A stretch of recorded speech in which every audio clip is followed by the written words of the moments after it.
Murad Gazdiev looks now at the influence of the alliance of Russia, Iran and Turkey, as well as the media coverage following the assassination of Andrey Karlov. The murder of an ambassador is a political sin, anathema, taboo. It cannot be justified. Still, didn't stop the media from trying. One thing is already clear. This assassination is blowback for Russian involvement in the Syrian civil war. It does appear from all of the reports that we're putting together that this was connected to Syria, that this was some kind of an act of vengeance for Russia's involvement. And not a word about the daily shelling and killing committed by militants in Aleppo. Still, that was mild. A former board member of Al Jazeera, a network that all but openly backs rebels, went even further in a series of tweets. The ambassador was at the exhibition, which was open to everyone. Turkey shouldn't be embarrassed because of this act. Russia deserves the worst.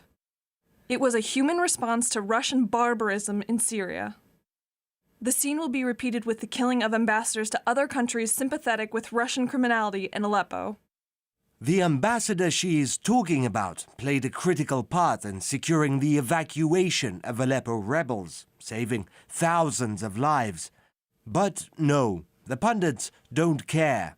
This US publication compared him to a Nazi, said the murder was justified, and questioned why no one killed him sooner. After all, Washington's got a right to be worried. Its power in Syria is waning. Iran, Russia and Turkey are ready to contribute to the agreement between the Syrian government and the opposition and to act as its guarantors. Russia, Iran and Turkey, the three countries that hold the aces in Syria, the trio that resolved the humanitarian catastrophe in Aleppo. Iran, Russia and Turkey have been able in the past 5 days to help evacuate innocent civilians from Aleppo, as well as enable the terrorist groups to leave the city.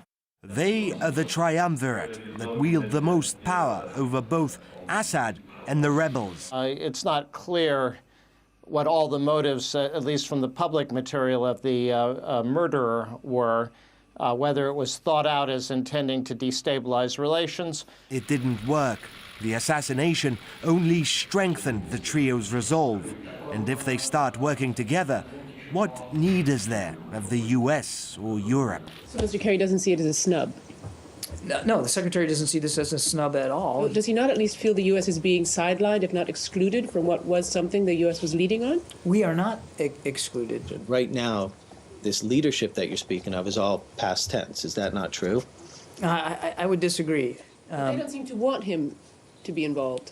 Well, they can speak for who they want involved or not. I mean, we recognize that we weren't invited, that this was between Russia, Turkey and Iran. The US and Europe spent billions funding the rebels and yet could not persuade them to abide by any ceasefire or disentangle themselves from Al-Qaeda.